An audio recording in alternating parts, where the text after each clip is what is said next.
Subscribe कीजिए ध्येय IAS channel को और बेल आइकन को दबाइए लेटेस्ट वीडियो सबसे पहले देखने के लिए।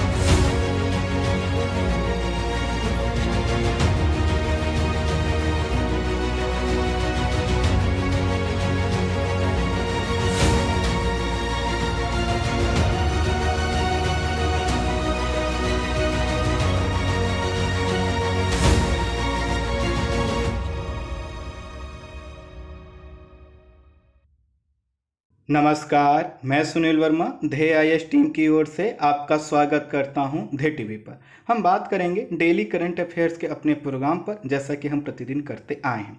आज के वीडियो में मैं 2 टॉपिक कवर कर रहा हूं। पहला जो टॉपिक है, इसमें हम बात करेंगे चीन के नेविगेशन सिस्टम या जीपीएस सिस्टम पर। देखेंगे चीन का नेविगेशन सिस्टम क्यों खास है, इसमें ऐसा क्या हुआ है जिसकी वजह से चर्चा में बना हुआ है, और साथ ही साथ देखेंगे कि आखिर कैसे चीन का नेविगेशन सिस्टम आने वाले समय में भारत और अमेरिका के लिए चुनौती उत्पन्न कर सकता है। इस जीपीएस सिस्टम का नाम है बाइडू या वीडू, और यह कहाँ का है? यह चाइना का नेविगेशन सिस्टम है या जीपीएस सिस्टम है। इसको डिटेल में हम डिस्कस करेंगे। वहीं जो दूसरी खबर है, उसमें हम बात करेंगे अगत्ती द्वीप पर। देखेंगे अगत्ती द्वीप कहाँ पर है, इसकी लोकेशन क्या है, इसकी ज्योग्राफी क्या है, और इस समय ऐसा क्या हुआ है जिसकी वजह से चर्चा में बना हुआ है। आइए इन्हीं दोनों खबरों को एक एक करके विश्लेषित करते हैं। सबसे पहले हम बात करेंगे चाइना के नेविगेशन सिस्टम पर, जिसको हम 2 शब्दों से बोल सकते हैं, बाइडू या वीडू, दोनों शब्द यूज किए जा रहे हैं। जीपीएस अर्थात ग्लोबल पोजिशनिंग सिस्टम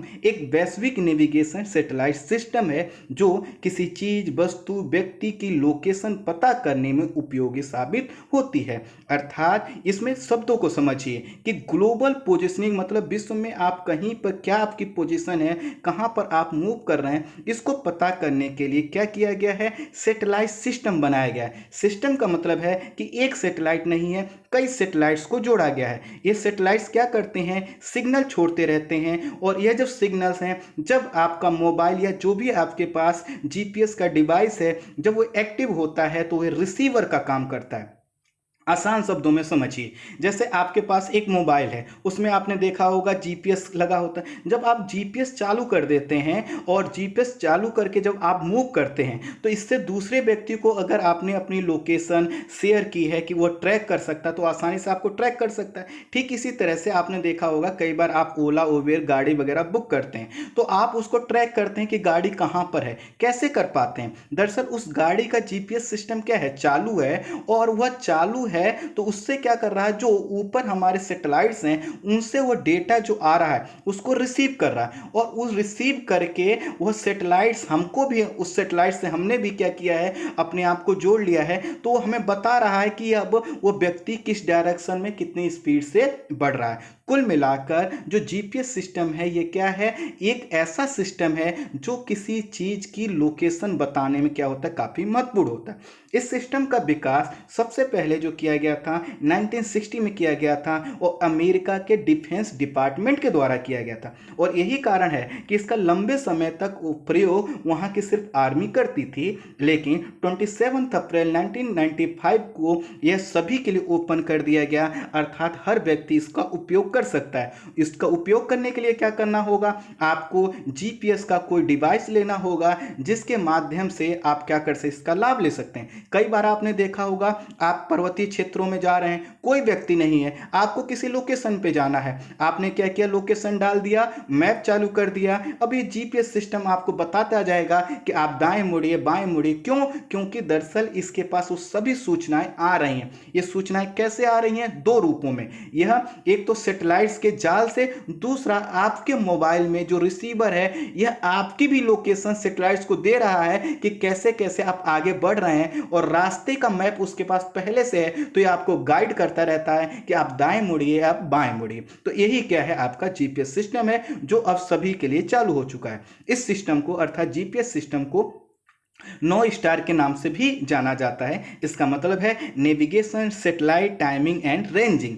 यह व्यक्ति की लोकेशन बताता है, व्यक्ति की स्पीड को भी बताता है, किसी स्थान से कितनी दूरी पर, जैसे आपने देखा होगा कोई गाड़ी है, ट्रेन है, आप उसको ट्रैक करते हैं, आप पता करना चाहते हैं उसकी स्पीड, तो आपको बता देता है कि इस स्टेशन से इतनी दूरी पर है। कैसे पता चला? ये सभी चीज पता चलती हैं जीपीएस के माध्यम से। जीपीएस को अगर हम कुछ विशेषताओं के आधार पर देखें तो लोकेशन के लिए, नेविगेशन के लिए, ट्रैकिंग के लिए, आप कोई चीज मंगाते हैं, आप उसको ट्रैक करते हैं, आप देखते हैं कि क्या क्या उसमें हो चुका है। ये किसके वजह से होता है? जीपीएस की वजह से होता है। मैपिंग के लिए, टाइमिंग के लिए, अर्थात कितना समय लग सकता है किसी गाड़ी, किसी व्यक्ति को आप तक आने के लिए। आपने देखा होगा, आप जीपीएस सिस्टम में ये स्टार्ट करते हैं, आप कहीं जाने के लिए कहते हैं और आप लोकेशन डाल देते हैं, वो आपसे पूछता है पैदल जाएंगे, गाड़ी से जाएंगे, तो किससे क्या होता है, वो टाइमिंग भी बता देता है। तो यही क्या है, जीपीएस सिस्टम। जीपीएस सिस्टम का अच्छा उपयोग करने के लिए, अर्थात जो जीपीएस सिस्टम, जो अमेरिका का जीपीएस सिस्टम है, इस तरह से पूरे विश्व के किसी भी स्थान के लोकेशन के विषय में पता करने के लिए, किसी व्यक्ति के विषय में पता करने के लिए कम से कम 24 से 30 सैटेलाइट्स की आवश्यकता होती है। और ये 24 से 30 सैटेलाइट एक नेटवर्क का निर्माण करते हैं और इन्हीं नेटवर्क का यूज करते हैं हम अपनी सभी सुविधाओं के लिए।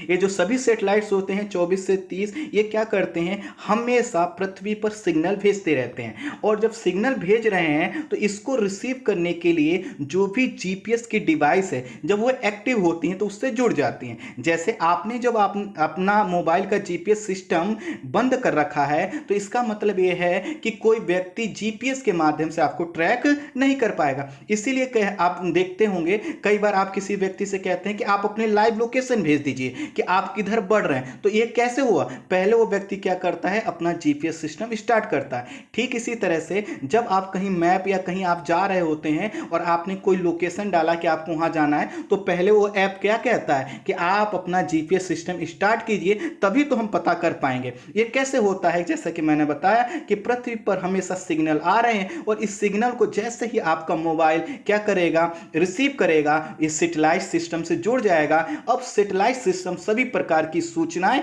आपको क्या करेगा, देता रहेगा। किसी व्यक्ति के विषय में यदि हमें अच्छी तरीके से लोकेशन पता करना हो तो इसके लिए हमें 4 कम से कम सैटेलाइट की आवश्यकता होती है। इस ट्रैक्टर को देखिए जो आपकी स्क्रीन पर है, ये ट्रैक्टर देखिए, इसके जस्ट खोपड़ी पर एक सैटेलाइट है, इसके थोड़ा सा और फिर उत्तर और पूरब की ओर देखिए आपको एक और, कुल मिलाकर 4 सैटेलाइट्स हैं। अब देखिए ये चारों सैटेलाइट से क्या है, ये डेटा को रिसीव कर रहा है। तो डेटा को ये जब रिसीव कर रहा है तो देखिए हर जो है कि सैटेलाइट से जो डेटा आ रहा है, जो सिग्नल आ रहा है, वो कुछ कुछ देर में पहुंचेगा। तो स्वाभाविक है जो पहला जो सैटेलाइट है जो इसकी जस्ट खोपड़ी पर है, उससे सैटेलाइट से क्या होगा, जल्दी से सिग्नल ट्रैक्टर के पास आ जाएगा और उसको क्या करेगा, कैच कर लेगा। तो अब क्या करेगा, यह जो पहला सैटेलाइट है ये सभी सैटेलाइट को सूचना दे देगा कि हमने इतने सेकेंड में अपना सिग्नल पहुंचाया है। जैसे ये दूसरे के जो सैटेलाइट्स है उस तक ये सूचना पहुंचेगी, वो देखेगा कि हमारी सूचनाएं कितने देर में। मान लेते हैं, हम एग्जांपल ले रहे हैं कि पहले जो सैटेलाइट से सिग्नल 1 सेकेंड में पहुंचा, दूसरे से 2 सेकेंड में, तीसरे से 3 सेकेंड में, चौथे से 4 सेकेंड में।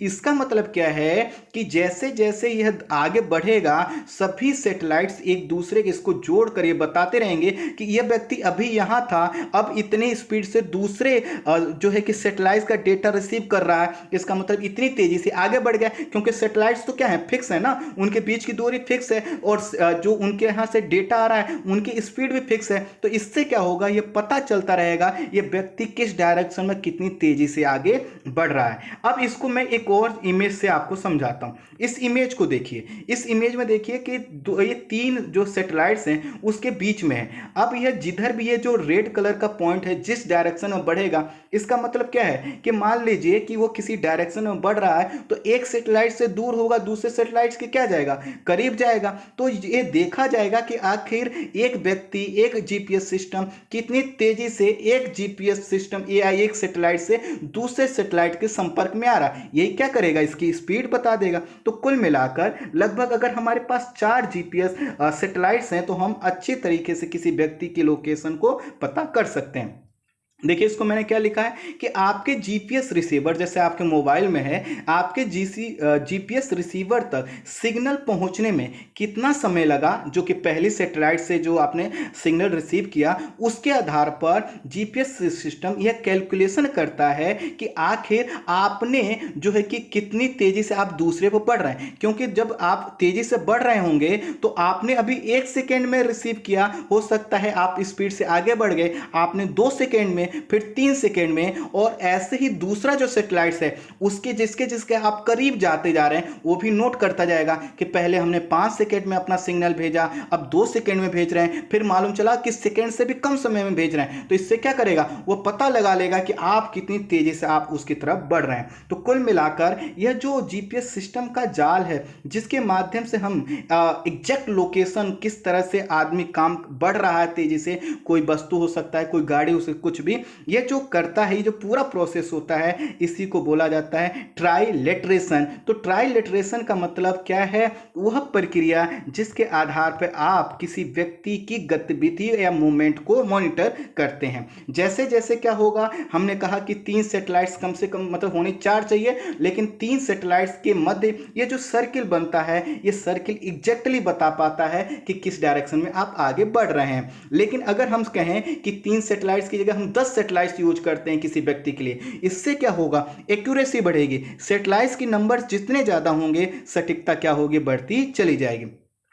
अब हुआ क्या कि मैंने बताया सबसे पहले यूएसए के द्वारा इसका विकास किया गया, उसके बाद रूस के द्वारा किया गया जिसने इसका अपना नाम ग्लोनास रखा, उसके बाद जो है कि यूरोप ने किया, इसका नाम गैलीलियो रखा, और फिर अब चीन ने इसका विकास किया, अभी नहीं बहुत समय पहले ही कर लिया था, और इसका नाम है बेइडू नेविगेशन सिस्टम या बाइडू नेविगेशन सिस्टम, जिसको शॉर्ट में बीडीएस के नाम से भी जाना जाता है। तो ये कहाँ का है, चाइना का। चीन ऐसा करने वाला, अर्थात अपना जो ग्लोब जीपीएस विकसित करने वाला चौथा देश बना। बाइडू नेविगेशन सिस्टम का विकास चीन के द्वारा 1990 के दशक से प्रारंभ किया गया, अर्थात इन्होंने प्रोजेक्ट पर कार्य करना प्रारंभ कर दिया 1990 के दशक। हालांकि 1980 के दशक से ही ये उस पर रिसर्च कर रहे थे, अपना जीपीएस सिस्टम विकसित करने का प्रयास कर रहे थे। लेकिन 1990 के प्रारंभिक दशक में, वर्षों में ही चीन ने 3 बाइडू नेविगेशन सैटेलाइट्स को लॉन्च किया, और वर्ष 2000 तक चीन की यह जो घरेलू नेविगेशन की निर्भरता थी उसने खुद की पूरी कर ली। अर्थात वर्ष 2000 तक चीन क्या करने लगा कि अपने देश के अंदर नेविगेशन के लिए उसने खुद का ही सैटेलाइट सिस्टम लॉन्च किया, जिसका नाम है बाइडू सिस्टम। तो बाइडू नेविगेशन सिस्टम वर्ष 2000 से ही चीन के लिए एक्टिव हो गया था। फिर इसने कहा, चीन ने, कि हमें इतना पे ही नहीं रुकना है, हमें आगे बढ़ना है। आगे बढ़ने का मतलब है कि हम जिस तरह से चीन में अपने नेविगेशन सिस्टम को यूज कर पा रहे हैं, हम पास पड़ोस के क्षेत्रों में भी फैलाएंगे। और यही कारण है कि वर्ष 2012 तक एशिया प्रशांत क्षेत्र को भी इसमें क्या कर लिया, शामिल कर लिया। अर्थात जिस तरह से नेविगेशन सिस्टम उसने अपने देश में वर्ष 2000 में विकसित किया था, आगे चलकर उसने एशिया प्रशांत क्षेत्र में भी कर लिया। वर्ष 2018 से तो बाइडू सिस्टम ने अपनी वैश्विक पहुंच बना ली, अर्थात हर क्षेत्र में ये क्या करने लगा, कार्य करने लगा। हाल ही में चीन ने औपचारिक रूप से बाइडू 3 नेविगेशन सिस्टम की वैश्विक सेवाओं की शुरुआत कर दी है। बाइडू 3 का मतलब है कि ये स्टेज 3 है, और इस स्टेज में उसने कहा है कि जिस तरह से आप अमेरिका का जीपीएस सिस्टम यूज करते हैं, अब हम उसी प्रकार की सभी सुविधाएं बाइडू अपने नेविगेशन सिस्टम के माध्यम से दे रहे हैं। और ये समय कब हुआ है, यह आपको कुछ दिन पहले की ही सूचना है। चीन ने दावा किया है कि लगभग 100 से अधिक देशों द्वारा इसका जो है कि जीपीएस सिस्टम, चीन के जीपीएस सिस्टम का प्रयोग किया जा रहा है। और बहुत जल्द ही चीन का कहना है, दावा कर रहा है चीन, कि बहुत जल्द ही हम अमेरिका के जीपीएस सिस्टम को पीछे छोड़ देंगे। ये चीन का कहना है। चीन का मानना है कि उन्होंने बाइडू के माध्यम से जीपीएस के मामले में न सिर्फ आत्मनिर्भरता प्राप्त कर ली है, बल्कि वह इस कंडीशन में है कि चीन का कोई भी व्यक्ति या कंपनी अमेरिका के जीपीएस पर अब उसको निर्भर रहने की आवश्यकता नहीं है। इसके लिए चीन ने 35 सैटेलाइट्स का एक नेटवर्क तैयार किया है, जो कि काफ़ी अच्छा खासा सैटेलाइट का नेटवर्क है। बाइडू के माध्यम से चीन अपने सभी जो क्षेत्र हैं, समीपवर्ती क्षेत्र हैं, वहां पर 10 मीटर से कम की सटीकता प्रदान कर सकता है। अर्थात कोई चीज है, वहां पर कोई चीज कितनी तेजी से आगे बढ़ रही है, उसकी लोकेशन क्या है, उसका आकार क्या है, तो 10 मीटर से कम की जो चीजें होती हैं उस पर भी अच्छे तरीके से इसको ट्रैक कर सकते हैं, उसके विषय में पता कर सकते हैं, क्या चीज है ये देख सकते हैं। 10 मीटर से छोटी चीज पर भी देख सकते हैं। और जो ये सटीकता है, अगर यह देखा जाए तो चीन के अंदर तो काफी ज्यादा है। इनका दावा है कि ये 3 से 4 मीटर छोटी चीज को, डिवाइस को या किसी मोमेंट को भी ये क्या कर सकते हैं, रिकॉर्ड कर सकते हैं, पता कर सकते हैं। हालांकि जो हमारा अमेरिका का जीपीएस सिस्टम है, जिसको अधिकांश हम लोग यूज करते हैं, वह 2.2 मीटर से कम की सटीकता प्रदान करता है। तो इस मामले में, सटीकता के मामले में अगर देखा जाए तो अमेरिकी जीपीएस सिस्टम अभी भी उन्नत किस्म का है। लेकिन चूंकि चीन के जीपीएस सिस्टम में नंबर ऑफ सैटेलाइट्स क्या हैं, ज्यादा हैं, तो वो भी आगे चलकर अच्छा कार्य कर सकता है। कुल मिलाकर यह जो चीन के द्वारा विकसित किया गया जीपीएस सिस्टम है, यह वर्तमान समय के सबसे अच्छे जीपीएस सिस्टम में से एक है। चीन की इस नेविगेशन सिस्टम को वह क्या करना चाहता है, अपने बेल्ट एंड रोड इनिशिएटिव जो उसका प्रोग्राम है, जिसको हम BRI के नाम से भी जानते हैं, उसके तहत ही इसको प्रमोट करना चाहता है। आपको पता है कि BRI से जो है कि पहले ही पाकिस्तान जुड़ चुका है, नेपाल जुड़ चुका है, अन्य देशों में भी जोड़ रहे हैं। आपने सिल्क रोड का नाम सुना होगा, तो ठीक इसी तरह से बेल्ट एंड रोड इनिशिएटिव जिन जिन देशों में चीन का जो है कि कार्य चल रहा है, वहां पर यह अपने नेविगेशन सिस्टम अर्थात बाइडू या वीडू नेविगेशन सिस्टम को ले जा रहा है। इससे क्या होगा कि वहां पर वहां की सभी चीजों, नेविगेशन पर चीन का कंट्रोल होगा, अमेरिका का जीपीएस सिस्टम वहां से बाहर होगा और इस तरह से हर चीज, हर गतिविधि को मॉनिटर कर पाए। कल्पना कीजिए नेपाल में क्या करे कि बाइडू सिस्टम लगा दिया जाए, तो नेपाल के माध्यम से क्या किया जा सकता है, हमारे उत्तराखंड से लेकर जो भी हमारे राज्य लगे हुए हैं उत्तराखंड जो है कि नेपाल से, उन पर होने वाली गतिविधियों की निगरानी कर सकता है। ठीक इसी तरह से पाकिस्तान तो पहले से ही चीन के बाइडू सिस्टम को यूज कर रहा है। ऐसी ही गतिविधियां अगर बांग्लादेश में होने लगें, श्रीलंका में होने लगें, तो इससे क्या होगा कि हमारे ऊपर नजर रखना इसके लिए आसान हो जाएगा। तो यह काफी चुनौतीपूर्ण है। ठीक इसी तरह से चीन के लिए है कि दक्षिण जो चीन सागर का क्षेत्र है, वहां पर जो अमेरिका के दोस्त हैं, मित्र देश हैं, वहां पर अगर इस सिस्टम के माध्यम से नजर रखे जाने लगे तो कहीं ना कहीं परिस्थितियां थोड़ी सी क्या हो जाएंगी, तनावपूर्ण हो जाएंगी। पाकिस्तानी सेना और जो है कि और वहां की जो असैनिक कार्य हैं, अर्थात जो नागरिक कार्य हैं, वहां पर पहले से ही सिस्टम का प्रयोग किया जा रहा है, बाइडू जीपीएस सिस्टम का प्रयोग किया जा रहा है। पाकिस्तान का जो बाइडू पर निर्भरता इस संभावना पर आधारित है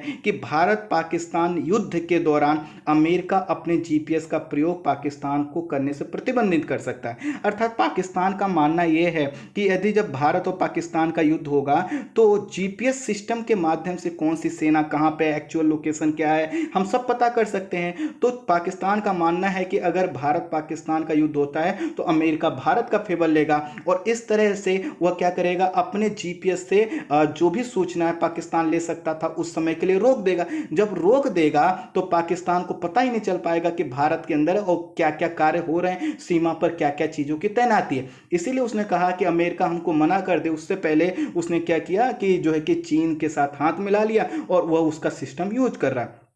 देखिए, कारगिल युद्ध जब हुआ था ना, तो 1999 में भारत ने जीपीएस के माध्यम से यूएसए से यह जानने का प्रयास किया था कि जो कारगिल क्षेत्र है वहां पर पाकिस्तान कौन कौन सी गतिविधियां कर रहा है। लेकिन उस समय भारत और अमेरिका के जो संबंध बहुत अच्छे नहीं थे। इसी के कारण अमेरिका ने अपने जीपीएस के डेटा को, जो कारगिल क्षेत्र से संबंधित है, हमको एग्जैक्ट लोकेशन पता चल सकती थी, सेना की संख्या पता चल सकती थी, उनकी तैयारियों को हम पता कर सकते थे, अमेरिका ने हमें नहीं दिया। तो जिस तरह से अमेरिका ने हमको ये सुविधा नहीं दी, पाकिस्तान को लगता है कि वह पाकिस्तान को तो बिल्कुल भी नहीं देंगे। इसीलिए उसने क्या किया है, वीडू सिस्टम जो चीन का, उसको यूज कर लिया है। वर्तमान समय में भारत अमेरिका संबंध चूंकि मजबूत हैं, इसलिए जब भी अगर भारत पाकिस्तान का युद्ध होगा तो कहीं ना कहीं हमारे फेवर में जो है कि अमेरिका आएगा। हालांकि राष्ट्रीय जो मुद्दों में ये इस प्रकार के जो इंटरेस्ट हैं या हित हैं, ये फिक्स नहीं होते। खैर, भारत इस समय न सिर्फ चीन और पाकिस्तान के साथ सीमा विवाद को लेकर उलझा हुआ है, बल्कि अगर ये जीपीएस सिस्टम आगे बढ़ता है, नेपाल, बांग्लादेश, म्यांमार में पहुंचता है, तो इस नेविगेशन सिस्टम की वजह से भारत की सुरक्षा को चुनौती उत्पन्न हो सकती है। और वर्तमान समय में चीन जो है कि इसका प्रयोग न सिर्फ रक्षा, परिवहन, कृषि और मत्स्य पालन, आपदा राहत आदि कार्यों के लिए कर रहा है, बल्कि आगे चलकर वह क्या कर सकता है, भारत में इस नेविगेशन सिस्टम के माध्यम से निगरानी प्रणाली को मजबूत कर सकता है, वो हम पर नजर रख सकता है और ठीक इसी तरह से हमारी हर गतिविधि को क्या कर सकता है, रिकॉर्ड कर सकता है। इसी तरह से अगर अमेरिका के संदर्भ में देखें तो दक्षिणी चीन सागर वाला क्षेत्र है, वहां पर हर गतिविधि अमेरिका की वह मॉनिटर कर सकता है। तो इस तरह से भारत और अमेरिका दोनों के लिए इक्वल पॉइंट ऑफ व्यू से क्या है, यह काफी चुनौतीपूर्ण है। हालांकि जिस तरह से अभी इसका प्रसार बढ़ रहा है वह बहुत ज्यादा चिंताजनक है, लेकिन अमेरिका और भारत कुछ ना कुछ ऐसा करके इसको कंट्रोल कर सकते हैं। इसका जो अमेरिका जो है कि यह जो वाइडू सिस्टम है, इससे चीन को न सिर्फ जो है कि रक्षा के क्षेत्र में, डिफेंस के क्षेत्र में, परिवहन के क्षेत्र में उसको लाभ होगा, बल्कि आने वाले समय में वह इसका प्रयोग जो है कि उन देशों को भी अपने फेवर में करने के लिए कर सकता है जिनका भारत या थोड़ा सा अमेरिका के साथ मनमुटाव है। और कारण यह है कि उनको नेविगेशन सिस्टम बहुत ही कम शुल्क पर या फ्री में भी चीन दे सकता है। खैर आने वाले समय में देखना होगा कि आखिर भारत के सामने ये जो सुरक्षा के पॉइंट ऑफ व्यू से ये चुनौती उत्पन्न हुई है उसको कैसे वह टैकल कर सकता है। आप इसमें कह सकते हैं कि हमारे पास भी एंटी सैटेलाइट मिसाइल है, हम सैटेलाइट्स को मार सकते हैं, हमारे पास भी नाभिक है, लेकिन फिर भी कहीं ना कहीं यहाँ पर देखा जाए तो चीन ने क्या किया है, इसमें थोड़ी सी बढ़त ले ली है। खैर अब हम बात करते हैं दूसरे अपने टॉपिक पर, अगत्ती द्वीप पर। इसके लिए देखिए आपको लक्षद्वीप का जो क्षेत्र है वो दिखाई दे रहा है, और देखिए उसके बाद जो कि इंडियन मेनलैंड है और फिर केरला, और केरला से थोड़ा सा अब हम पश्चिम की ओर बढ़ते हैं। यहाँ पर देखिए, और यहाँ पर आप जब देखेंगे तो आपको क्या दिखाई देगा, कई द्वीपीय क्षेत्र दिखाई देंगे। सबसे दक्षिण में देखिए मिनिकॉय है, मिनिकॉय से उत्तर की ओर जाएंगे कवरत्ती मिलेगा, कवरत्ती से जो है कि थोड़ा सा पश्चिम की ओर देखिए आपको अगत्ती मिलेगा। तो ये जो अगत्ती द्वीपीय क्षेत्र है ना, देखिए फिर से मैं बड़ा कर दे रहा हूँ, जूम कर दे रहा हूँ, ये देखिए अब कवरत्ती से थोड़ा सा आप पश्चिम की ओर देखिए जो अगत्ती है, यही क्या है इस समय चर्चा में बना हुआ। बाकी ये जितनी द्वीपीय क्षेत्र हैं इनके लोकेशन आप ध्यान से देख लीजिएगा। इस ये चूंकि आपसे पूछे जा सकते हैं कौन किसके पूर्व और पश्चिम में है, इस प्रकार के प्रश्न बन सकते हैं। अब आइए यहाँ पर देखिए जो अगत्ती द्वीप क्षेत्र है ना, जब आप यहाँ पे जाएंगे तो समुद्र में कुछ इस प्रकार के कोरल जीव मिलेंगे, परवाल जीव मिलेंगे, बहुत खूबसूरत होते हैं, काफी आकर्षण का केंद्र होते हैं। तो पहले आइए हम टॉपिक को समझते हैं। लक्षद्वीप भारत के दक्षिण पश्चिमी तट से 200 से लेकर 450 किलोमीटर, 440 किलोमीटर दूर स्थित एक द्वीप समूह वाला क्षेत्र है। तो लक्षद्वीप क्या है, एक द्वीप समूह है। इस द्वीप समूह में जो है कि 12 परवाल द्वीप अर्थात जो है कि कोरल आइलैंड है, 3 प्रवाल भित्ति कोरल रिफ्स वाले क्षेत्र हैं और 5 जलमग्न बालू तटों वाले क्षेत्र हैं, और कुल मिलाकर यहाँ पे 39 जो है कि छोटे बड़े द्वीपीय क्षेत्र आपको देखने को मिलेंगे। ये जो द्वीपीय क्षेत्र हैं इनकी लोकेशन देखेंगे तो 8 डिग्री से लेकर 12.3 डिग्री नॉर्थ में जो है कि अक्षांश, अर्थात 8 से लेकर लगभग 12.3 डिग्री उत्तरी अक्षांश के बीच, साथ ही साथ 71 डिग्री से लेकर 74 डिग्री पूर्वी देशांतर के बीच में इनका लोकेशन आपको मिलेगा। इनके जो मुख्य द्वीप हैं कवरत्ती है, अगत्ती है, मिनिकॉय है, अमीनी द्वीप है। पहले इन द्वीपों को लक्काद्वीप, मिनिकॉय, अमीनी द्वीपी द्वीप के नाम से जाना जाता था, लेकिन अब इसका क्या कर दिया गया है, नाम परिवर्तित कर दिया गया है। और ये जो नाम परिवर्तित किया गया है वो 1 नवंबर 1973 से किया गया है, अर्थात 1 नवंबर 1973 से हम इसको जानते हैं लक्षद्वीप के नाम से। और लक्षद्वीप का मतलब क्या होता है, 1 लाख द्वीपों का समूह। और इस तरह से लक्षद्वीप एक संस्कृत शब्द से बना हुआ है, और इस तरह से इसका ये अर्थ होता है कि बहुत से द्वीपों का समूह। भारत का ये सबसे छोटा केंद्र प्रशासित प्रदेश है जिसका कुल सतही क्षेत्रफल, सतही मतलब भूमि वाला क्षेत्रफल सिर्फ 32 वर्ग किलोमीटर का है, अर्थात 32 वर्ग किलोमीटर में इसका पूरा विस्तार है। यहाँ की जो राजधानी है वो कवरत्ती है, और लक्षद्वीप जो क्षेत्र है पूरा जो द्वीपीय क्षेत्र है केरल उच्च न्यायालय के अधिकार क्षेत्र के अंतर्गत आता है। जैसा कि मैंने आपको दिखाया तो यह जो द्वीपीय क्षेत्र है इसके लोकेशन से आप परिचित हैं और मैंने बताया अभी 8 डिग्री के नियर अबाउट, 8 डिग्री अक्षांश के नियर अबाउट इसका बताया, तो इससे क्या पता चलता है विषुवत रेखा से निकट है। चूंकि द्वीपीय क्षेत्र है तो समुद्री प्रभाव भी है और इसके कारण यहाँ पे पर्याप्त वर्षा होती है। गर्म और आर्द्र जलवायु पाई जाती है। गर्म और आर्द्र जलवायु में क्या होता है, कुछ वनस्पतियों का विकास बहुत ज़्यादा होता है। यहाँ पे मत्स्यन और बागानी इसी के कारण सबसे ज़्यादा विकसित हैं। पर्यटन भी यहाँ पे क्या है, काफ़ी विकसित है, फेमस है। कौरत्ती के पश्चिम में अगत्ती द्वीप क्षेत्र है जो मैंने दिखाया। अगत्ती द्वीप मूंगा अर्थात कोरल और मछलियों की विविध प्रजातियों के लिए क्या है, प्रसिद्ध है। अर्थात यहाँ पे जब जाएंगे तो कोरल, जैसे मैंने आपको इमेज दिखाया कलरफुल, आपको कई प्रकार के कोरल देखने को मिल जाएंगे, मछलियों की कई प्रजातियां यहाँ पर देखने को मिल जाएंगे। और यह वह क्षेत्र है लक्षद्वीप का जहाँ पे सर्वाधिक मछलियां मिलती हैं, अर्थात मत्स्यन के पॉइंट ऑफ व्यू से काफ़ी इंपॉर्टेंट है। यहाँ की बहुत बड़ी आबादी की निर्भरता नारियल की कृषि पर है। ध्यान दीजिएगा, नारियल की कृषि। यहाँ पर वार्षिक वर्षा जो होती है वो लगभग 1600 मिलीमीटर तक होती है, जिसके कारण चूंकि मैंने बताया विषुवत रेखा से करीब है, टेम्परेचर ज़्यादा है, आर्द्र जलवायु है, समुद्री प्रभाव है, वर्षा भी ठीक ठाक हो जा रही, इसके वजह से नारियल का विकास पर्याप्त होता है, जिस पर यहाँ की बहुत बड़ी आबादी क्या है, निर्भर है। अगत्ती में क्या हो रहा था, सड़क निर्माण के लिए बड़े पैमाने पर नारियल के पेड़ों की कटाई की जा रही थी, जिसके कारण न सिर्फ यहाँ की जो आबादी है उसकी आजीविका प्रभावित हो रही थी, बल्कि पर्यावरण को भी नुकसान हो रहा था। इसी संदर्भ में एक याचिका एनजीटी अर्थात नेशनल ग्रीन ट्रिब्यूनल में एक स्थानीय व्यक्ति के द्वारा दायर की गई और उसने कहा कि दरअसल यह जो पूरी गतिविधि है यह क्या है, अवैध है, गलत है और यह न सिर्फ वहां के रहने वाले लोगों की आजीविका को प्रभावित करेगा बल्कि पर्यावरण के पॉइंट ऑफ व्यू से भी काफी घातक है। इसी के कारण राष्ट्रीय हरित प्राधिकरण अर्थात एनजीटी की दक्षिणी पीठ ने अगत्ती द्वीप में नारियल के वृक्षों की जो कटाई हो रही थी उस पर रोक लगा दिया है। और रोक लगाने के साथ साथ उन्होंने ये भी कहा है कि हम एक कमेटी गठित कर रहे हैं जो ये देखेगा कि सड़क निर्माण से लक्षद्वीप एकीकृत द्वीप प्रबंधन, ध्यान दीजिएगा शब्द, लक्षद्वीप एकीकृत द्वीप प्रबंधन योजना का किसी तरह से उल्लंघन तो नहीं हुआ है। अब ये देखिए कि लक्षद्वीप एकीकृत द्वीप प्रबंधन योजना है, इसको मैं आगे समझाऊंगा।